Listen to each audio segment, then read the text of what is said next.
आनंद, आपने जो किताब लिखी है हिंदू इन हिंदू राष्ट्र, Yes. तो इसके बारे में कुछ बताइए कि आपने ये बुक किस बेसिस पे लिखी और आपको क्या सच में लगता है कि भारत में ही हिंदुओं पर सच में डिस्क्रिमिनेशन हो रहा है उनके साथ? Actually Ravya ji, to tell you the truth, मेरे को भी बहुत सरप्राइज हुआ है इस बुक की सक्सेस पे। एक तो मुझे ये लगता था कि अब वो किताब पढ़ने का ज़माना रहा नहीं जो हमारा ज़माना था। अब सारा ज़माना ऑडियो विजुअल है, तो यंगस्टर्स किताब नहीं पढ़ते, लेकिन पिछले 6 महीने में ये 63,000 कॉपीज सेल कर चुकी है। वंडरफुल। और हमारे देश में बेस्ट सेलर 5,000 कॉपीज सेल के बाद डिक्लेयर किया जाता है। तो मैं खुद ही प्रूव हो गया इसमें wrong. Thank you so much. मतलब youngsters are also interested to know. Absolutely. और बी, ये इशू मेरे लिए भी बहुत रीसेंट था। इनफैक्ट मैंने ये हिंदूज इन हिंदू राष्ट्र एक तरह से एक पैरोडिक टाइटल समझ लीजिए, एक खेल है शब्दों का, क्योंकि जैसे ही नरेंद्र मोदी जी ने पावर ली तो ये लेफ्टिस्ट और दरबारीज और कांग्रेसीज ने कहना शुरू कर दिया, अरे हम तो हिंदुत्व फाशिस्ट हिंदू राष्ट्र में आ गए, अभी फाशिज्म आ गया है और एंटी माइनॉरिटी हो गया, तो अब हम हिंदू राष्ट्र में रह रहे हैं। तो मेरा ये था, ये कैसा हिंदू राष्ट्र है भाई जहाँ पे हिंदूज के अगेंस्ट डिस्क्रिमिनेशन हो रहा है एक्सक्लूसिवली। कभी किसी मुस्लिम राष्ट्र में मुस्लिम्स के अगेंस्ट होता है डिस्क्रिमिनेशन? It's unheard of. तो ऐसे 8 रीजंस मैंने इस बुक में डिस्क्राइब किए हैं जो कि कॉन्स्टिट्यूशनली, लीगली, देखिए हर एक इंडियन के अगेंस्ट डिस्क्रिमिनेशन हुआ है। रिलीजन एग्नोस्टिक, मतलब हिंदू, मुस्लिम, सिख, ईसाई, ऐसा कोई इंडियन नहीं है जिसके अगेंस्ट डिस्क्रिमिनेशन हर रोज नहीं होता है। लेकिन ये सिर्फ हिंदूज ही हैं जिनके अगेंस्ट कॉन्स्टिट्यूशनली, लीगली, सोशली और एजुकेशनली डिस्क्रिमिनेशन होता है, सिर्फ Hindu.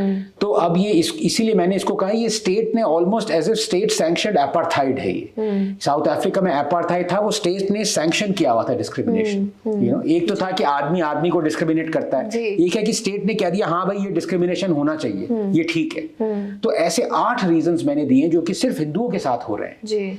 Can you name a few reasons, अगर आप बताएं, और ऐसे चौंकाने वाले फैक्ट्स जो आपके सामने हैं जब आप रिसर्च कर रहे थे बुक लिखते वक्त? बिल्कुल। और इसमें बहुत सारी चीजें मुझे पहले से पता थी, लेकिन बहुत सारी चीजें मुझे पता नहीं थी जो कि पिछले 1-2 साल में जब मैंने सुना और पढ़ा तो उससे मुझे पता चला। जैसे सबको पता है कि पिछले 30 साल से 7 लाख कश्मीरी हिंदूज एग्जाइल्ड हैं, जा नहीं सकते, अपने घर नहीं जा सकते। तो पहला सवाल तो ये है कि ये कैसा हिंदू राष्ट्र है जहाँ पे हिंदूज ही रेफ्यूजीज हैं? आपने कभी देखा है अमेरिका में अमेरिकन रेफ्यूजीज हो, या जर्मनी में जर्मन रेफ्यूजीज हो? मतलब ये इट्स जस्ट बिजार। तो सबसे तो पहले यही था। तो ये एक रीजन ये है कि भाई ये कैसा हिंदू राष्ट्र है जहाँ पे 7 लाख हिंदूज अपने घरों से खदेड़े गए और 30 साल हो गए वो वापस नहीं जा पाए। This is unbelievable discrimination.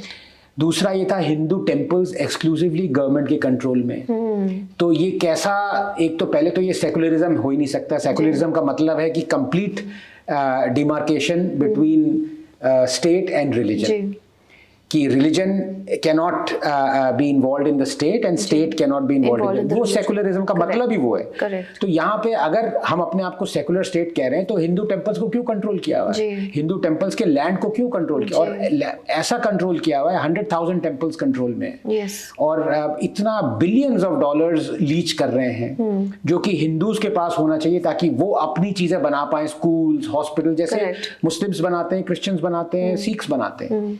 लेकिन हिंदूज का ये है कि हिंदू टेम्पल लैंड है, वो गवर्नमेंट रेंट सेट करती है। और टी आर रमेश जी ने, जो कि एक्टिविस्ट हैं, इस पे बहुत काम किया उन्होंने। Name a few temples. Tirupati Balaji भी? Yes, Tirupati Balaji, in fact a lot of south में, तमिलनाडु में 40,000 टेम्पल्स, कर्नाटका में 35,000 टेम्पल्स, केरला जो कि कम्युनिस्ट गवर्नमेंट है 4,000 टेम्पल्स कंट्रोल में, 5 बोर्ड्स बनाए हुए उन्होंने, शबरीमला, ये सब। और अभी आपने देखा जो पिलग्रिम्स की ऐसी हालत थी, मतलब भेड़ बकरियों की तरह स्टफ किया हुआ था ऐसे। करेक्ट। तो ये मॉस्क के साथ नहीं होता, ये चर्चेस के साथ नहीं होता, ये हिंदू टेम्पल्स के साथ होता है। How is this secularism, why this discrimination? और ये अभी हम समझ नहीं पा रहे हैं। देखिए इसमें मैंने ये भी बताया कि कांग्रेस ने तो ये रूल्स लाई है, लेकिन अभी भी ये रूल्स चल रहे हैं। बीजेपी ने भी उतने ही टेम्पल्स को कंट्रोल किया हुआ है जितना कांग्रेस ने किया हुआ था, बल्कि थोड़ा ज्यादा किया हुआ है पिछले 10 साल में। तो लोग शायद ये सोचे अरे इतना फर्क नहीं पड़ता, ये नहीं क्योंकि होता। हमने कहीं ना कहीं समझौता कर लिया है ना हालात के साथ कि ठीक है। एग्जैक्टली ये आपने जो कहा ना, हिंदूज को ये ब्राउबीट किया गया कि भाई तुम समझौता कर लो, चल रही है ना, चलने दो, कोई बात। जब हम तिरुपति बालाजी टेम्पल की भी बात करते हैं जी, अच्छा आपको पता है ये सरकार ने कह रखा है कि थोड़ा पैसा आप बाय लॉ गवर्नमेंट को दो। लेकिन आपको पता है मैं जब तिरुपति की बात करती हूँ, we go there every year, so एक कोटा होता है वहां पर, 10,000 का कोटा होता है। अब वो 10,000 का कोटा, वो टिकट बाय कीजिए। एयरपोर्ट पे भी I do not remember the name, लेकिन वो बैठे होते हैं वो अथॉरिटी जो आपको कल के दर्शन के टिकट देंगे। सो यू हैव टू पे 10,000 पर पर्सन। अदरवाइज बाकी जो टिकट्स बिकती है, जो दर्शन के टिकट्स हैं, जैसे आपने बोला ना भेड़ बकरी के जैसे एकदम जा रहे हैं और दर्शन हुए नहीं हुए, और आप मंदिर के मूर्ति के सामने और आप उसी भीड़ में आप बाहर चले गए, आपको पता भी नहीं कि आपके दर्शन हुए। बट इफ यू पे दैट बिग अमाउंट, सो आपके पास वो प्रिविलेज है कि कम से कम आप 2 मिनट खड़े हैं या 1 मिनट खड़े हैं। नहीं, और लोगों को मैं बताऊं राधा जी, समझ में नहीं आ रहा बिकॉज न्यूएंसेस गवर्नमेंट एक्सप्लेन नहीं कर रही। देखिए न्यूएंसेस, मैं आपको एक एग्जांपल देता हूँ न्यूएंस का।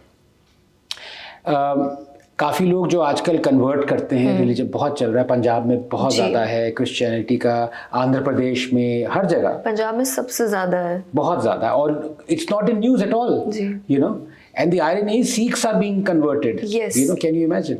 तो ये इसका डेराइजरी टर्म भी लोगों ने दिया है, राइस बैग कहते हैं, राइस बैग कन्वर्ट। तो मैं इसको कभी डिराइड नहीं करता। पता है क्यों? क्योंकि कोई आदमी अगर राइस बैग ले रहा है तो उसकी हालत इतनी खराब होगी, ठीक है, उसका ये होगा कि मेरे को आज मेरे बीवी बच्चे, या बीवी ये कहे मेरे आज हस्बैंड जो हैं और बच्चे वो भूखे मर जाएंगे अगर मुझे राइस बैग नहीं मिला। अगर मैं बीमार हूँ, अगर मेरे को मिशनरी हॉस्पिटल में एडमिशन नहीं मिला, मेरे बच्चों को मिशनरी स्कूल में एडमिशन नहीं मिला, तो कोई पागल ही होगा जो ये इस इंड्यूसमेंट को नहीं लेगा। मैं लूंगा, मेरे सबसे सर्वोपरि मेरे लिए मेरी फैमिली को बचाना है, मेरे बच्चों को बचाना है। तो इसको इस तरह से डिराइव नहीं। प्रॉब्लम क्या आ रही है कि यही चीज, ये राइस बैग्स कह लीजिए आप, या स्कूल हॉस्पिटल कह लीजिए, ये हिंदू टेम्पल्स भी तो बना सकते हैं हजारों की तादाद में, लेकिन उनके पास पैसा नहीं है। तो जब हम हिंदू टेम्पल्स को ये पैसा देंगे जो उनका पैसा है, आप हिंदू हैं, आप गई किसी टेम्पल, आपने पैसा दिया, क्या आप ये नहीं चाहेंगे कि वो हिंदू टेम्पल एक स्कूल और हॉस्पिटल करे? तो ये जो हिंदू फोल्ड से लोग बाहर निकल रहे हैं, ये नहीं निकलेंगे बाहर, क्योंकि जो क्रिश्चियन हॉस्पिटल है, क्रिश्चियन स्कूल है, मुस्लिम हॉस्पिटल है, वो हिंदू उसके 1000 गुना ज्यादा बनाएंगे। जी। पर पैसा तो हो। अभी तमिलनाडु गवर्नमेंट ने हाई कोर्ट को बोला कि तमिलनाडु में ऐसे 11,999 टेम्पल हैं जिनके पास एक दिन में एक पूजा करने का पैसा नहीं है। जी। आपको क्या लगता है कि तिरुपति के पास अगर पावर हो, वो ये डिस्ट्रीब्यूट नहीं करेगी पैसा? जी। है? तो हम लोग हिंदूज खुश हो जाते हैं कि 350 करोड़ लगे, काशी कॉरिडोर बनाया सरकार ने।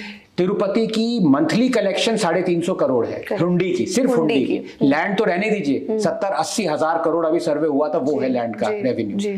तिरुपति नहीं बनाएगी, ऐसे 100 कॉरिडोर बना के खड़ी कर दे। करेक्ट। लेकिन हमें खुशी होती है, हाँ भाई ये हिंदुत्ववादी सरकार है, ये बना रही। तो अब जब तक लोगों को ये समझ, मेरे को भी समझ में नहीं आया था ये कि लोग क्यों जाएंगे हिंदुइज्म छोड़ के। जी। पर जब तक आप ये नहीं करेंगे, 20 साल 30 साल बाद ये देगी कंट्रोल वापस, बहुत लेट हो चुका होगा।